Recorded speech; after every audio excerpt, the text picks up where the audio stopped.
Hey everyone, and welcome back.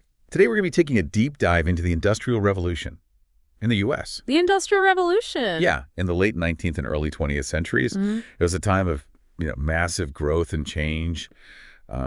Huge fortunes were being made. Cities were just booming. Yeah.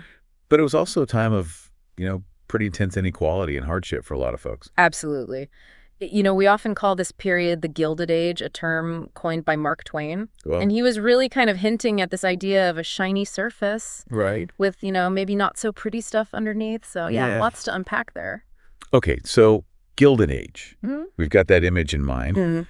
And our sources really paint this picture of incredible growth, like an explosion of industry and innovation. Yeah, an explosion. So where do we even begin with all of this? Well, I think you have to start with, the fact that the U.S. at this time had just this incredible wealth of natural resources. You're talking coal and iron and oil. Yeah. And then you have this massive wave of immigration happening at the same time, Oh. bringing in millions of people looking for work.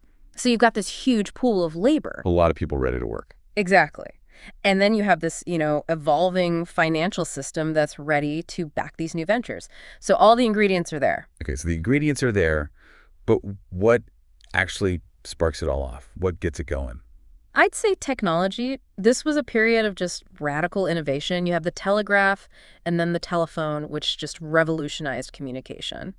Yeah, it's hard to even imagine, not having those things now. It really is. And then you have Edison, illuminating the night with electricity. Right. So suddenly you have all these new industries that are becoming possible, and the existing ones are just getting supercharged. Things are moving so fast. And it's amazing to think about how something like steel could have such a massive impact. Our sources talk about the Bessemer process, A Bessemer process. which allowed for mass production of steel, which made it much stronger and cheaper than iron. And cheaper, right. And that changed everything. It really did.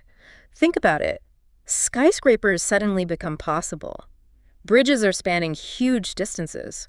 Railroads are connecting the entire continent. Right. Steel was really the backbone of all of that progress. And Pittsburgh becoming the steel capital of the world, Oh, yeah. it must have felt like the future was being built right there. It was a boom town for sure. Wow. But remember, the railroads weren't just about transporting people and goods faster. They opened up access to new markets. They connected sources of raw materials to factories. Right. And they literally helped shape the landscape of the nation. Towns sprang up along those rail lines. That's true. The West opened up. It was just this whole new era of connectivity. It's incredible. And, one of the ideas that was floating around at the time was this concept of social Darwinism. Social Darwinism. That sounds kind of rough. It was. Basically, they took Darwin's theory of evolution and applied it to society. Survival of the fittest, but in the business world. Oh, wow. Right. So the idea was that those who succeeded were, inherently superior and deserving of their wealth. Oh, so it's like, the people who are struggling are somehow less capable. Exactly. It was a way to justify some pretty stark inequality. Wow. But then on the flip side, you have the gospel of wealth, right? Didn't folks like Andrew Carnegie promote that idea? Carnegie, yeah, he was a big proponent of that.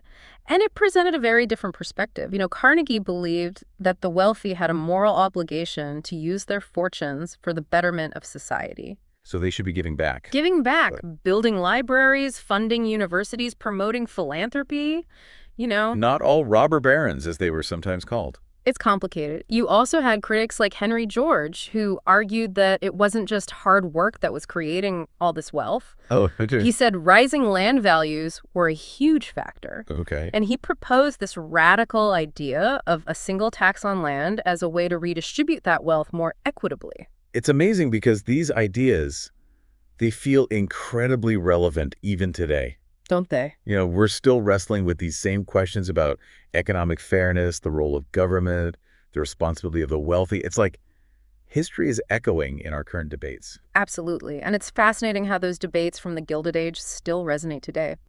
Those are powerful words to end on. Thanks for joining me on this deep dive. My pleasure. It's been an eye-opening journey through a really pivotal period in American history. It has been fascinating. Thanks for listening, everyone. Until next time.